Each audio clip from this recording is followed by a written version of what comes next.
kemarin udah insecure parah sama Kak Bunga nih kan. Sudah aduh gimana gitu kan. Alih-alih saya lari, saya mempersiapkan diri.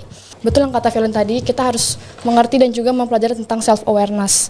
Kita harus paham sama diri kita sendiri, kita harus tahu self-worth yang kita punya dan juga value yang kita miliki. Berarti kritik itu bukan jadi suatu hal yang negatif aja.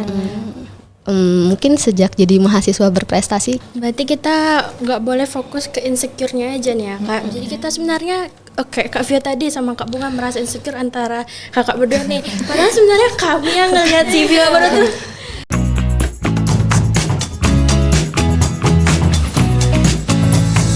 Assalamualaikum warahmatullahi wabarakatuh. Halo teman-teman semua, selamat datang di IE Podcast. Nah teman-teman, apa kabarnya nih? Semoga selalu dalam keadaan sehat walafiat dan terus semangat. Saya Alia dan saya Adelia. Kami berdua bakal nemenin teman-teman nih dalam podcast kita kali ini mengenai tema Love Yourself. Nah, di kehidupan yang penuh dengan tekanan ini, kita harus mencintai diri kita sendiri. Dan itu bukan hal yang sangat penting aja, namun esensial banget nih. Nah, kami di sini nggak cuman berdua loh, ada narasumber yang keren banget dan penuh dengan inspiratif. Nah, mungkin di sini kami bakal spoiler dulu nih mengenai latar belakang serta prestasi dari narasumber kita. Oke, Kak Bunga Salsabila. Kalau lihat dari CV-nya kakak ini keren banget guys. Duta Fakultas Ekonomi Bisnis Universitas Riau 2023, Putri Kebudayaan Provinsi Riau dan juga Putri Kebudayaan Indonesia. Wah, keren banget nih ya Kak Bunga Del. Nah, Iya, tapi keren. Kak Via juga nggak kalah kerennya nih Del. Beliau merupakan Duta Inspirasi Indonesia by Kemenpora Republik Indonesia, merupakan mini ambasador Glow and Lovely, dan merupakan Mapres 2 Manajemen Universitas Riau. Wah, keren banget ya narasumber kita pada podcast kali ini. Kita langsung aja sapa Kak Bunga dan Kak Via-nya, oke? Halo Kak Bunga, halo Kak Vio. Halo juga. Karena tema kita itu mencintai diri kita sendiri, atau bahasa kerennya itu love yourself, kita mungkin langsung aja kali nanya ke narasumber kita. Mungkin yang pertama bisa dari Kak Bunga. Jadi pertanyaan pertama, menurut kakak apa sih arti mencintai diri sendiri? Mungkin mencintai diri sendiri ataupun tadi bahasa kerennya itu kan self love, love yourself. Itu menurut aku sih kondisi ketika kita bisa mulai untuk memahami diri kita sendiri, menghargai diri kita, baik buruknya diri kita, lebih kurangnya diri kita, dan juga kita bisa punya self respect ke diri kita. Kita tahu self worth yang kita miliki, kita tahu value yang kita punya, dan kita bisa berperilaku baik kepada diri kita sendiri. Berarti lebih ke menerima diri kita sendiri gitu ya Kak? Iya. Oke. Kalau menurut Kak Via sendiri gimana nih? Apa arti dari mencintai diri sendiri itu? Kalau menurut aku mencintai diri sendiri itu kita mesti merayakan diri kita sepenuhnya. Ya nggak panjang sih sebenarnya. Jadi kalau bicara tentang cinta itu kan kita menyayangi diri. Cinta itu sayang yang mendalam. Sayang yang mendalam, terus juga mengagumi dengan tulus. Cinta juga artinya ingin memiliki seutuhnya. Jadi kalau berbicara mengenai mencintai diri sendiri, berarti kita menyayangi diri kita lebih dalam dengan tulus. Artinya tuh kita nggak sayang sama diri kita kalau kita berhasil aja, tapi kita juga sayang sama diri kita kalau kita gagal juga.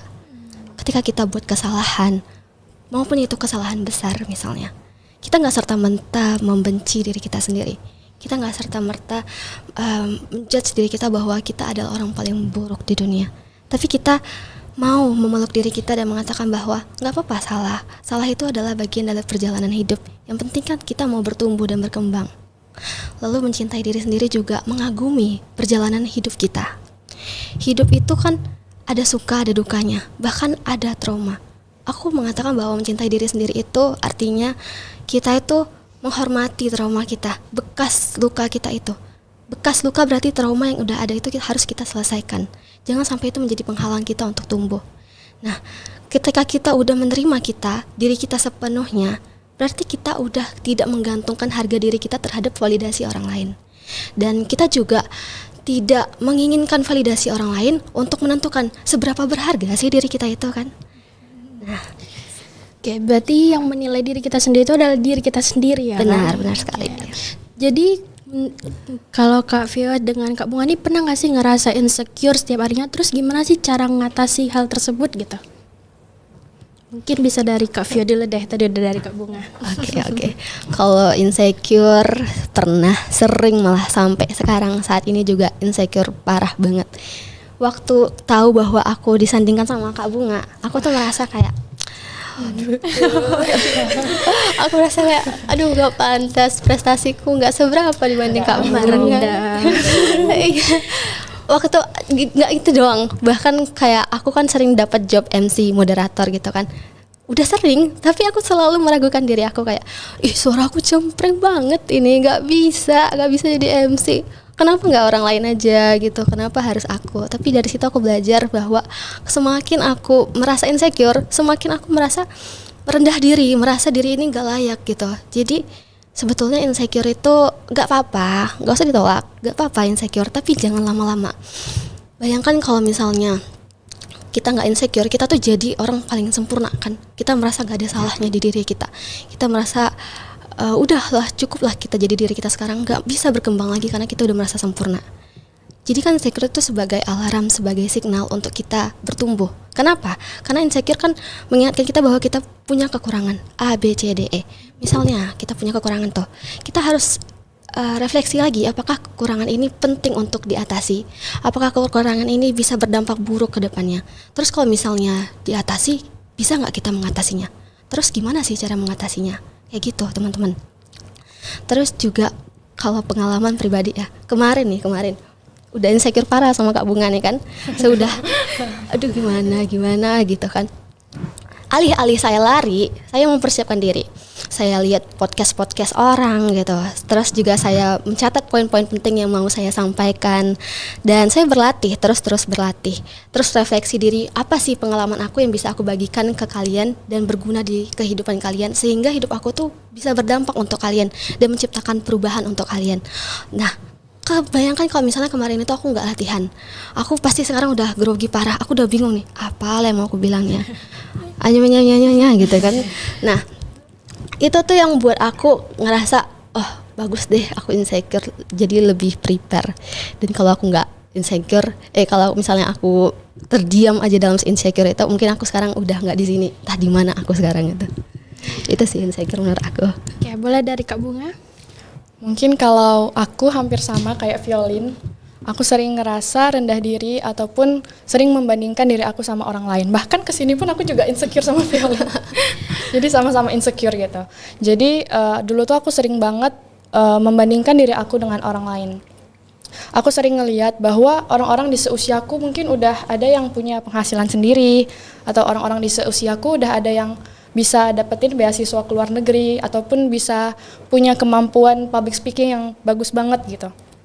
Sedangkan aku ngerasa kayak aku tuh di sini-sini aja gitu. Tapi setelah sekian lama, setelah semakin belajar tentang self awareness, semakin belajar tentang self love, aku juga ngerasa bahwa compare diri kita ke orang lain itu nggak bakal ada habisnya, nggak bakal selesai gitu. Karena kita bakal ngerasa kurang terus. Kita pasti ngerasa orang lain bakal lebih di ini, bakal lebih di itu. Sedangkan kita kayak di sini-sini aja, nggak tahu kita punya kurang ataupun punya lebihnya gitu.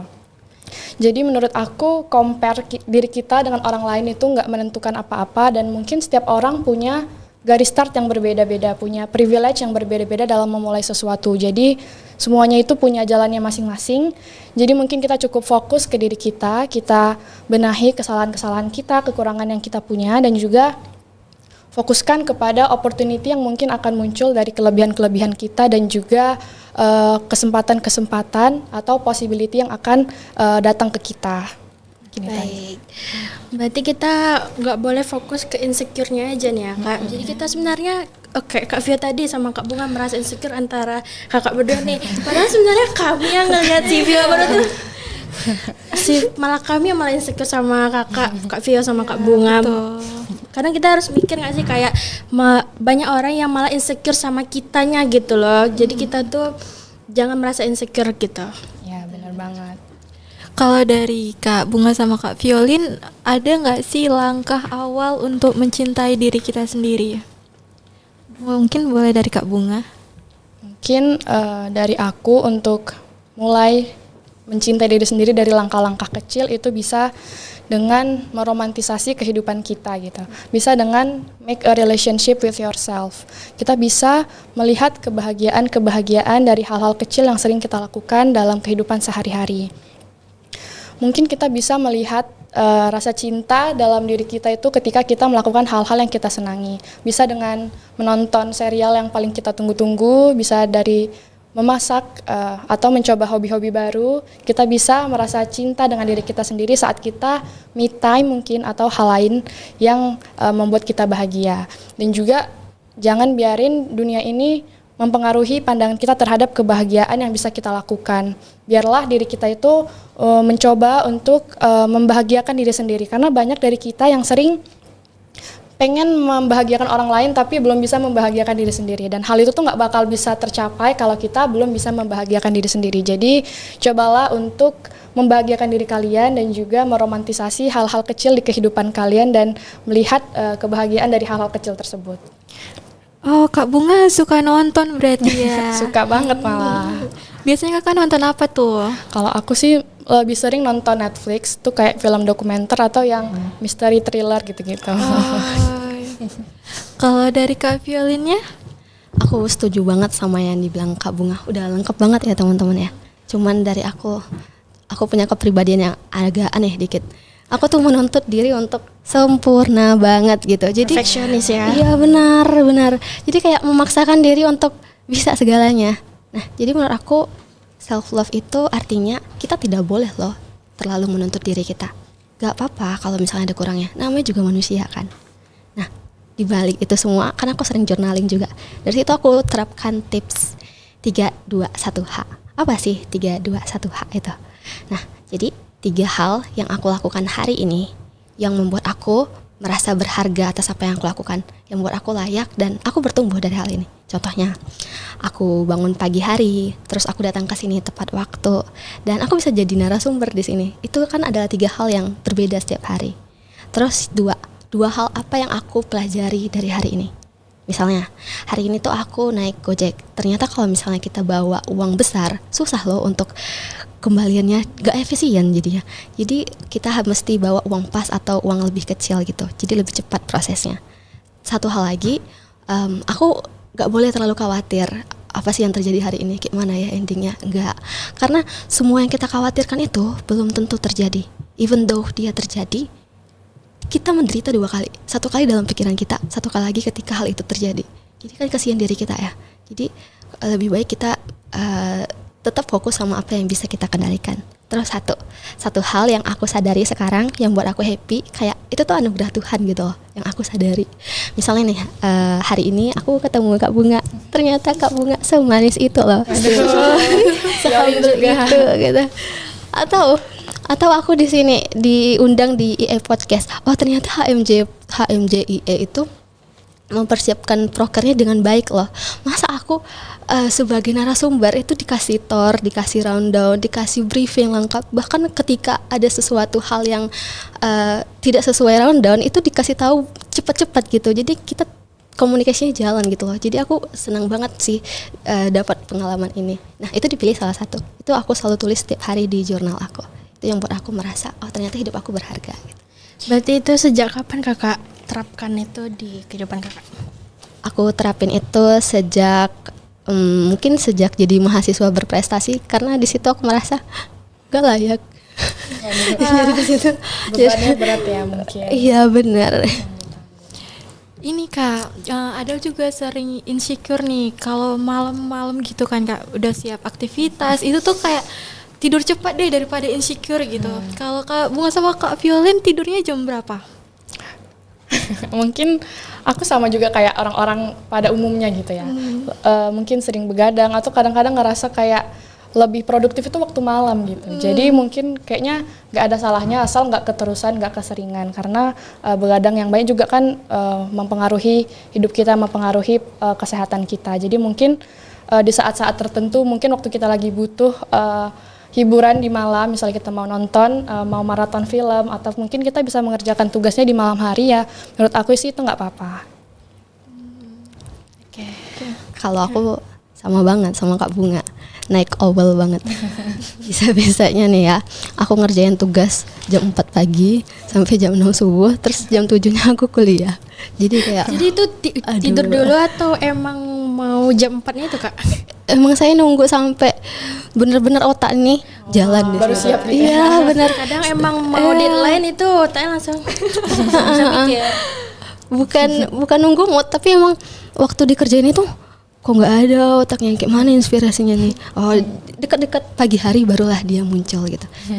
Nah, terus teman-teman, aku juga notice tadi kalau misalnya tidur malam itu lebih sering insecure. Benar banget. Tengah malam itu adalah fase-fase overthinking. Segala macam dipikirkan gitu. Nah, untuk mengatasi overthinking tengah malam yang menyebabkan insecure tadi, aku menulis. Menulis apa tuh, Iya, menulis, journaling gitu kan. Suka journaling banget ya. Iya, benar. banget? Jadi aku tulis prestasi aku yang udah aku raih dari aku kecil sampai aku sekarang.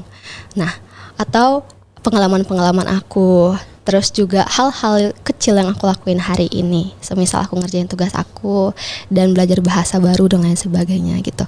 Nah, hal itu yang buat kita itu Jadi bersyukur. iya, betul banget. Dan satu hal yang perlu dinotis bahwa insecure itu bisa dilawan dengan self awareness. Jadi bayangkan kalau misalnya kita tuh lagi di dalam ruangan gelap ya teman-teman. Nah, kita lagi duduk nih di ruangan gelap. Insecure itu kayak kegelapan itu. Kalau kita berdiam diri aja nggak gerak-gerak, dia nggak bakal hilang teman-teman. Jadi kita perlu usaha untuk jalan hidupin saklar. Saklar itu adalah self awareness itu. Nah, ketika saklarnya hidup, terus insecure-nya berubah jadi secure. Kita jadi merasa aman, nyaman, dan bahagia. Oke. Adel mau lanjut nanya nih, Kak. Jadi selama kakak mencintai diri kakak sendiri, apa tantangan terbesar yang pernah kakak alami? Mungkin dari Kak Bunga boleh. Oh iya.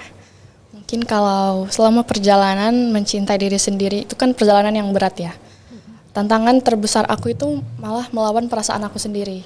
Sering banget aku ngerasa yang kayak tadi aku bilang insecurity aku. Itu sering merasa rendah diri, sering merasa kayak nggak berharga gitu. Kayaknya aku nggak pantas deh dapetin ini, dapetin itu, ataupun perasaan-perasaan negatif lainnya. Yang mana hal itu tuh sebetulnya nggak berguna dan juga nggak terlalu berpengaruh untuk di kehidupan kita. Jadi ya semuanya itu berawal dari mindset dan pola pikir kita. Jadi untuk melewati tantangan-tantangan tersebut, betul yang kata Violin tadi, kita harus mengerti dan juga mempelajari tentang self awareness.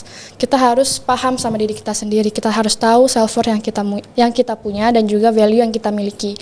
Mungkin kita biasa-biasa aja di aspek-aspek yang orang lain luar biasa, kayak misalnya pendidikan, karir, ataupun kisah cinta seseorang gitu. Mungkin kita biasa-biasa aja di aspek tersebut, tapi kita bisa kembangin aspek-aspek lain di kehidupan kita yang mungkin dimulai dari hal-hal kecil kayak hobi-hobi kita ataupun yang lain sebagainya.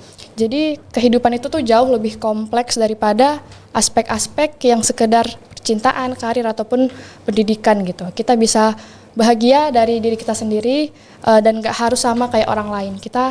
Dan menurut aku tuh menjadi biasa-biasa itu nggak apa-apa banget gitu. Kita bisa kembangin diri kita lagi di posisi lain. Kita bisa kembangin diri kita bisa lebih optimalkan diri kita mungkin di hal-hal seperti soft skill kita atau di hobi kita yang mungkin akan mempengaruhi banyak orang atau bersikap baik kepada orang lain. Mungkin itu. Dari Kak Violin? Tantangan terbesar mencintai diri sendiri itu adalah self criticism atau kita sebut inner critic yang keras. Kayak apa ya? Oh, kayak gini. Kamu nih tiba-tiba pulang kos.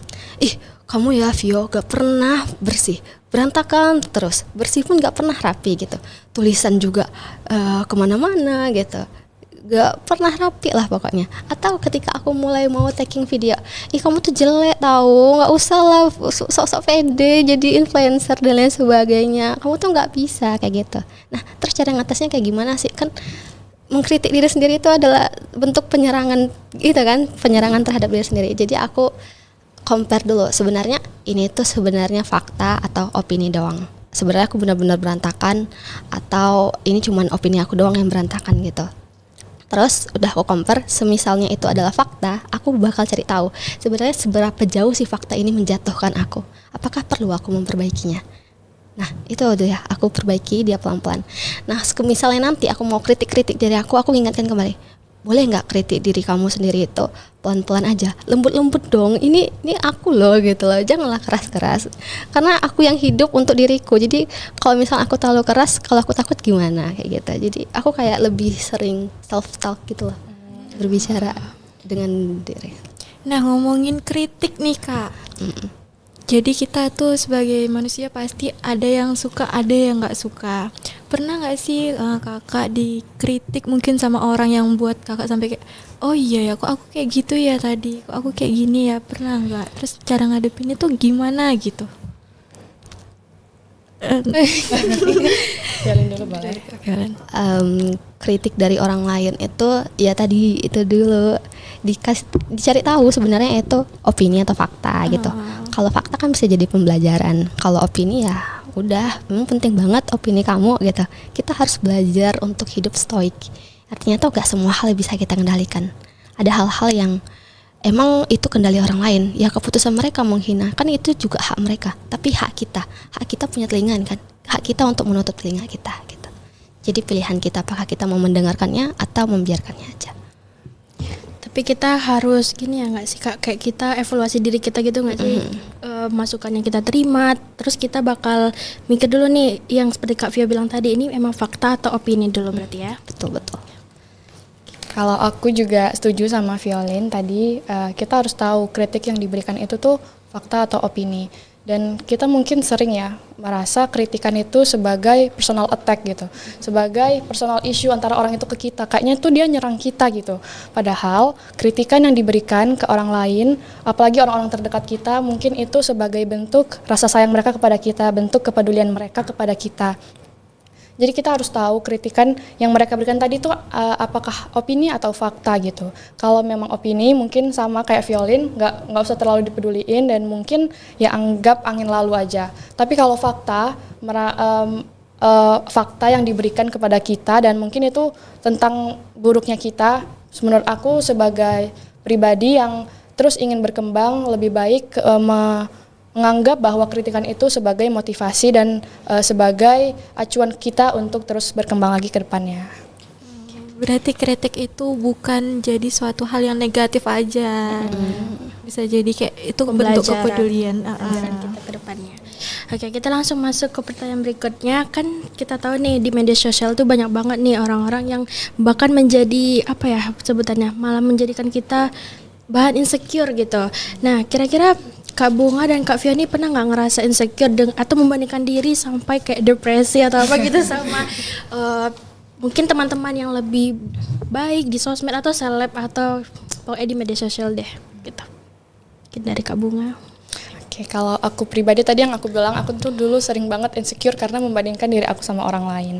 Dan mungkin media sosial itu kan sekarang kalau kita lihat isinya personal branding ya. Lebih kayak kalau orang yang negatif melihatnya itu sebagai kontes ataupun ajang, siapa yang pencapaiannya lebih tinggi, siapa yang ini, siapa yang lebih itu gitu.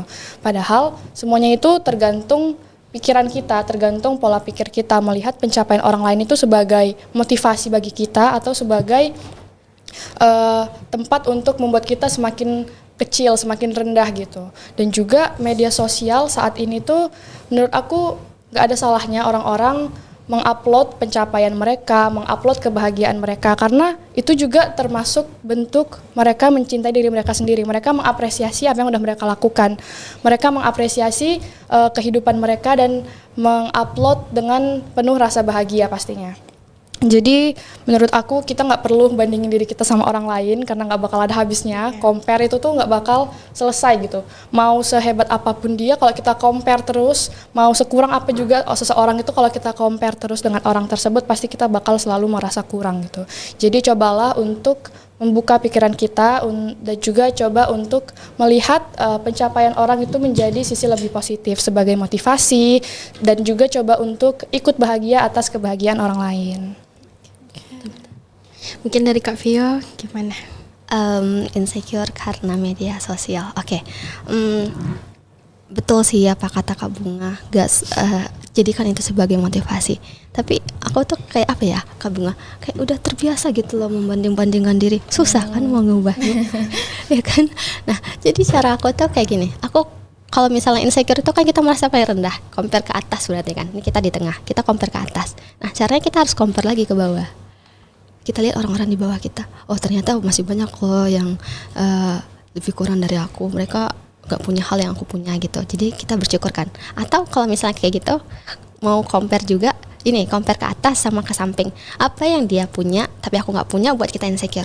Apa yang kita punya tapi dia gak punya, buat kita bersyukur. Kayak gitu teman-teman.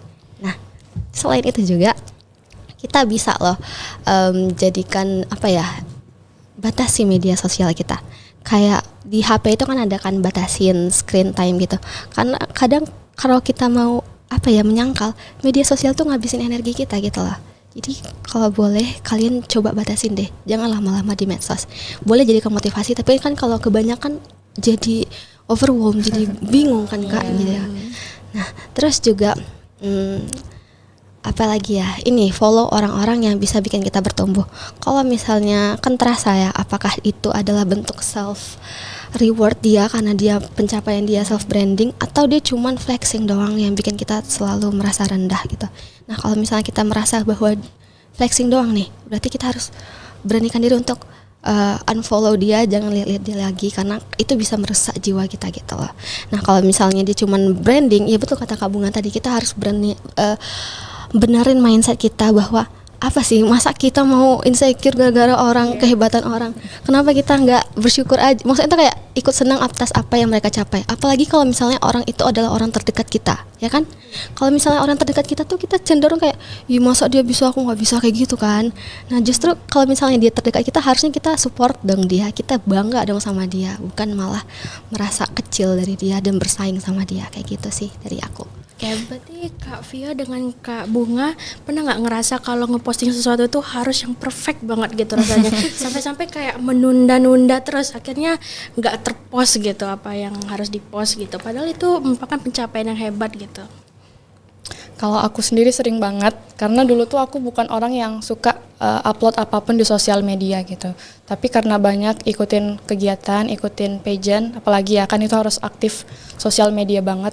Jadi karena hal itu tuh aku terbiasa. Mungkin yang kita post itu nggak harus sesempurna yang kita inginkan, karena orang lain juga kadang-kadang tuh nggak selalu nengokin kita, nggak peduli sama apa yang kita posting. Mungkin mereka juga lihatnya ya sekilas saja gitu. Jadi kita nggak usah terlalu peduliin ataupun pikirin apa yang orang lain pikirkan tentang kita. Cukuplah mungkin kita senang ngepost ini, ya udah upload aja. Asal kita menghargai diri kita dan kita tuh mengupload prestasi-prestasi kita, apalagi itu harusnya kita bangga dan nggak perlu overthinking tentang memposting ini gitu. Oke. Nah, udah Kak Via. Kalau saya sih malu enggak, cuman saya tuh kalau kerja itu harus totalitas gitu loh teman-teman. Jadi saya nyediain satu waktu buat ya ngedit gitu, full time di situ. Apa sih yang mau aku sampaikan dari postingan aku ini, sehingga ini tuh orang-orang tuh dapat value sesuatu dari postingan aku gitu kan. Nah tapi susahnya itu adalah time managementnya. Apalagi kan anak mahasiswa sekarang tuh nggak bisa diem ya kak, ya kayak semua diikutin, jadi susah buat punya waktu luang, itu susah. Jadi di situ sih terkendala postingnya, gara-gara susah cari waktu luang untuk menyampaikan sesuatu. Karena kalau kita asal posting aja rasanya tuh kayak nggak enak sih. Kalau misalnya mau dilihat pribadi kan bisa aja di galeri gitu. Oke. Ya sih kak, kadang mau posting tuh kan kalau mau asal-asal nanti tuh kenapa ya ini nggak ditambahin, kenapa ini kurang, malah nyesal ya. Terus wajar nggak sih Kak tiba-tiba kita menghilang dari dunia maya kayak karena kita ada suatu hal gitu. Menurut Kakak wajar nggak sih itu hal terjadi atau kita nggak perlu sampai hilang gitu dari dunia maya? Menurut aku sih kalau sampai hilang di dunia maya itu nggak apa-apa banget ya, karena kita kan mengutamakan diri kita. Kadang-kadang kita ngelihat sosial media itu mungkin ada orang yang flexing atau ngedrain energi kita dengan melihat postingan-postingan yang mereka tunjukkan gitu.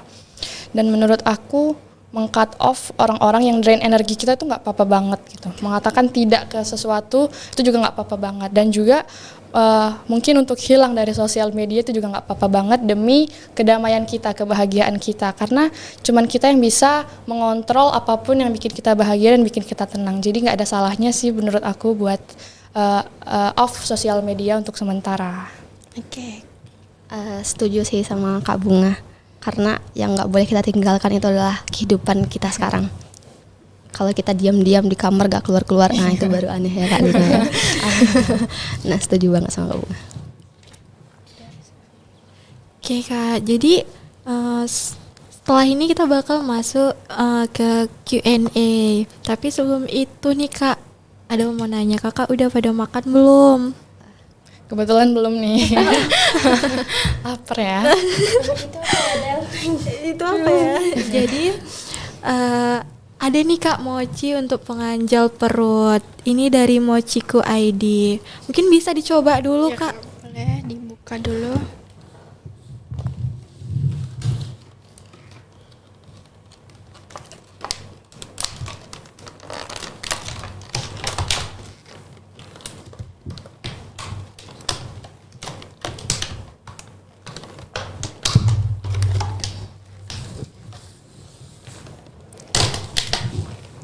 Boleh dicicip ini.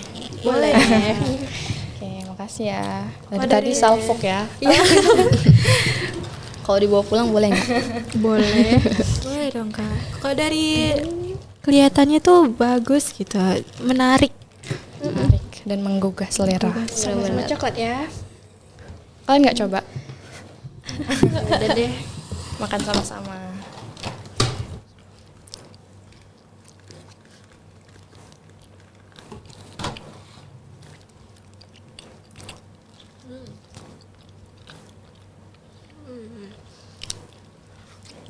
Lembut ya Kak. Manis. Mochiku ID ini kalau Kakak pengen beli itu bisa di depan gerbang Unri. Itu Oh, di- dekat ya. Di stand. Berarti memang targetnya mahasiswa. Iya.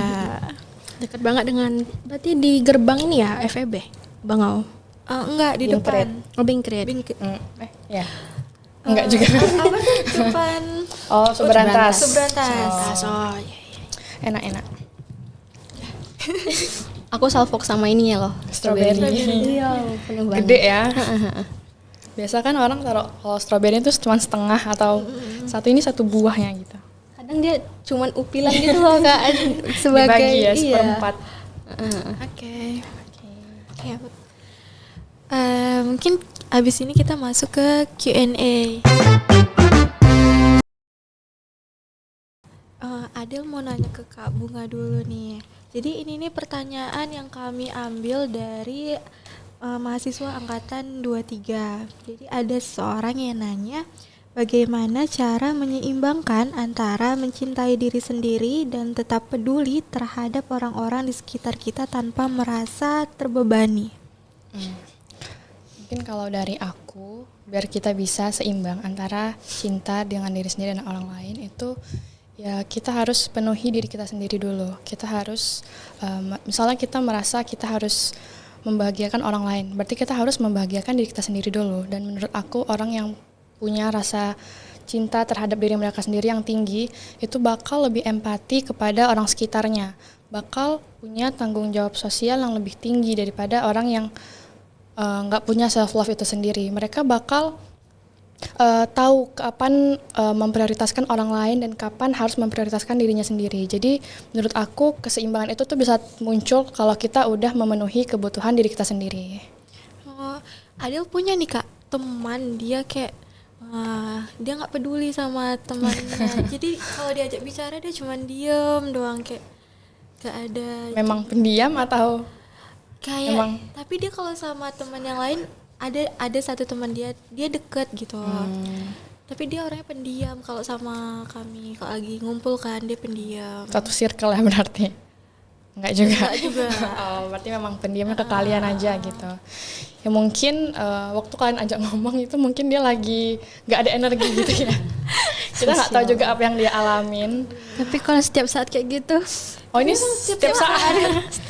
Setiap saat. Mungkin kalau hal itu tuh ngedrain energi kalian, mungkin kalian capek dengan yang dia lakukan ke kalian, ya udah nggak usah terlalu sering berinteraksi dengan orang-orang yang nggak terlalu membawa pengaruh buat kalian, nggak bikin kalian bahagia ataupun nggak menghargai kalian. oke, kita next ke pertanyaan berikutnya untuk Kak Via, yaitu banyak dari kita yang merasa bersalah ketika menolak permintaan orang lain demi menjaga kesehatan mental atau waktu untuk diri sendiri. Nah, lalu bagaimana seharusnya kita menyikapi batasan pribadi agar tidak merasa egois, tetapi tetap bisa hadir secara otentik untuk orang lain tanpa mengorbankan diri sendiri? Pas banget nih, aku dulu struggle-nya di sini. Jadi orang yang nggak enakan. Iya gitu. Jadi orang tuh kalau kita sering mengatakan iya, orang tuh nggak self respect sama kita, dia nggak menghormati kita jadinya. Kayak yaudahlah si Vio aja, kan dia iya aja gitu kan. Nah makanya kita harus set boundaries kita dengan baik. Tapi kalau misalnya kita nge-set boundaries itu orang-orang merasa kayak, masa aku ditolak sih sama si Vio ini gitu kan. Merasa kayak merasa kayak diserang gitu kan. Karena kita tuh mengatakan bahwa kita nggak suka digituin. Nah caranya itu adalah mengatakan kebutuhan kita dengan baik, dengan cara yang baik. Misalnya kemarin itu aku ditawarin sebagai anggota BEM, jadi aku nolak dong. Aku bilang gini, maaf bang, aku butuh waktu untuk memulihkan kesehatanku karena aku lagi drop banget kemarin dan aku butuh istirahat yang panjang. Aku takut nanti kalau misalnya aku ngambil tapi aku nggak bertanggung jawab, itu malah menyakiti diriku dan merugikan orang lain, kayak gitu kan. Jadi kalau kayak gitu alasannya jelas, orang kan jadi bisa mengerti gitu. Nah terkadang itu kita nge-set boundaries itu kita nggak pandai menjelaskannya, jadi orang tuh merasa tertodong gitu. Misalnya kayak gini, nggak mau lah bang, berat lah jadi BEM gitu, nggak ada gunanya sama aku, kayak gitu kan beda kan jadinya feelnya. Makanya kita harus nge-setnya itu dengan baik dan benar, sama-sama menghargai dan memahami sih, itu intinya. Kakak ada nggak pernah diminta tolong sama teman kakak? Kalau itu kan dari BEM. Kalau dari teman kakak ada nggak kayak dia minta tolong tapi kakaknya, duh gimana ya gitu? Adalah curhat ya. Oke, pernah sering lah kemarin dalam kerja kelompok lah nih kan, kita udah berbagi tugas, siapa yang buat makalah, siapa yang bab 1, 2 sampai 10 misalnya. Nah dia bagian makalah. Kalau kita tahu kan makalah itu pendahuluan dari dia, daftar isi dari dia, latar belakang dari dia. Nah aku udah ngerjain bagianku, udah selesai, tinggal bagian dia untuk buat makalah. Dia mengatakan gini, Via tolong dong buatin aku pendahuluan, latar belakang, kita rumusan masalah. Sebenarnya gampang kan, bisa aja gitu. Cuman kayak apa ya, kan kita udah berbagi tugas masing-masing gitu. Terus juga aku jelasin dong, aku bilang gini, mau sih aku nolong, cuman aku lagi ada kesibukan lain. Kalau misalnya aku nolong kamu, nanti kesibukan aku nggak selesai, tanggung jawab aku nggak selesai. Boleh dong kamu kerjain dulu, nanti kalau misalnya dia bingung, boleh tanyain aku lagi, kayak gitu. Karena ini kan tanggung jawab kamu, kayak gitu. Adel pernah kak, Adel tuh orangnya nggak seganan juga. Jadi pernah ada teman Adel minta tolong kayak gitu, terus Adel jawabnya kayak gitu. Tapi abis itu besokannya dianya tuh kayak beda sama Adel, kayak tersinggung. Iya, kenapa sih gitu? Padahal kita nggak salah sebenarnya. Tapi kan balik lagi ke ini deh, kita nggak bisa ngekontrol orang lain juga. Iya. Ini untuk Kak Bunga. Pertanyaannya, banyak orang merasa sulit untuk menerima diri mereka apa adanya karena standar ideal yang dibentuk oleh media, budaya, atau bahkan keluarga. Bagaimana cara yang sehat untuk membedakan antara keinginan untuk berkembang dan tuntutan yang justru menjauhkan kita dari rasa damai dalam diri sendiri? Kalau menurut aku itu kembali lagi ke diri kita dan pola pikir kita. Kadang kita merasa media sosial ini sebagai standar dalam menjalani kehidupan gitu. Padahal aslinya itu enggak. standar kita ya diri kita sendiri. Kita bisa menentukan standar yang kita mau. Mungkin kita pengen berhasil di bidang olahraga, kita nggak harus berhasil di bidang pendidikan. Misalnya kita mau berhasil di bidang pendidikan, kita nggak harus berhasil di bidang kecantikan misalnya. Jadi kita punya standar kita masing-masing. Kita nggak perlu memenuhi standar orang lain, ekspektasi orang lain, karena kita punya responsible ke diri kita sendiri.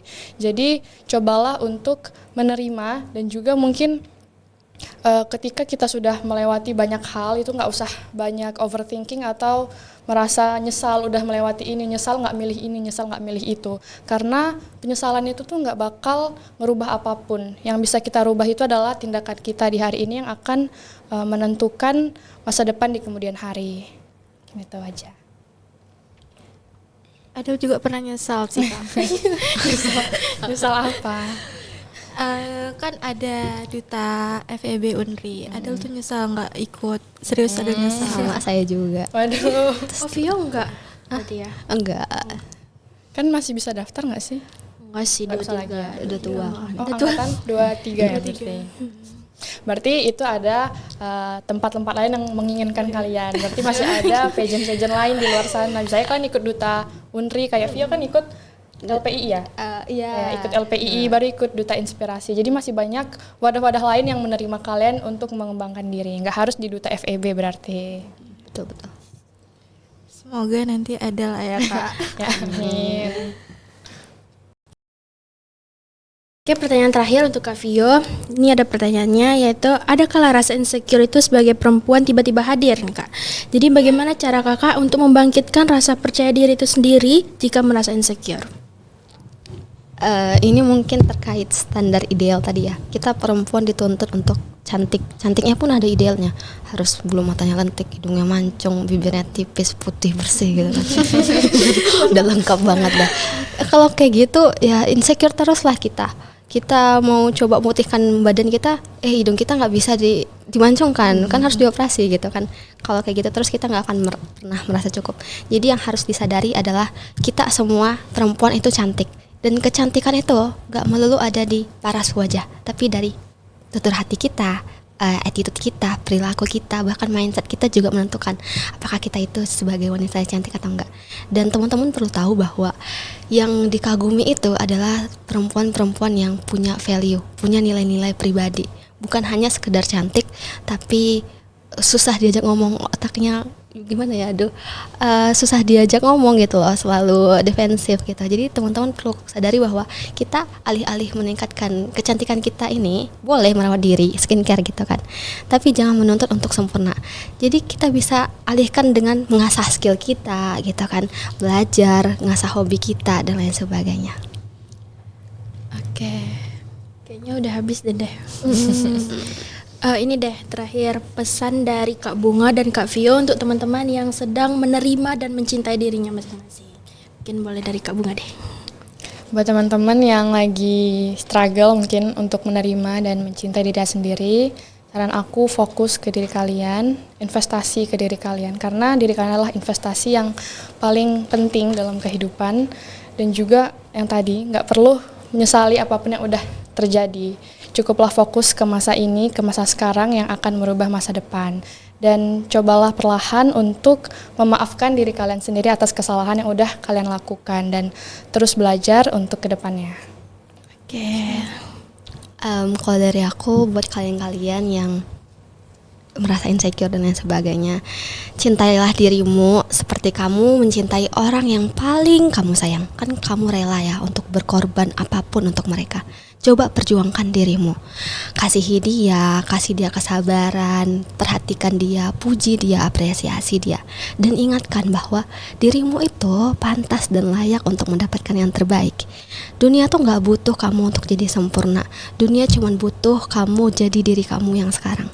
Terkadang susah sih untuk mencintai diri sendiri, tapi ingat teman-teman, terbentuk. Satu langkah yang kamu ambil sekarang itu, walaupun dia kecil, dia sangat berdampak besar untuk masa depanmu. Oke. Wah, banyak banget ya Del pelajaran kita di obrolan ini. Harus mencintai diri kita sendiri ya. Oke, buat teman-teman podcast IE bisa untuk lebih bisa menerima dirinya lagi ya, teman-teman. Mungkin itu aja sih, Del. Oke, semoga obrolan kita hari ini bisa menjadi langkah kita untuk mencintai diri kita sendiri. Terima kasih buat Kak Bunga dan Kak Violi. Sama-sama. Yang udah sangat menginspirasi ya, Kak. Ya, sangat impresi banget. Oke. Oke. Sampai jumpa di Di podcast podcast selanjutnya. See you. See you.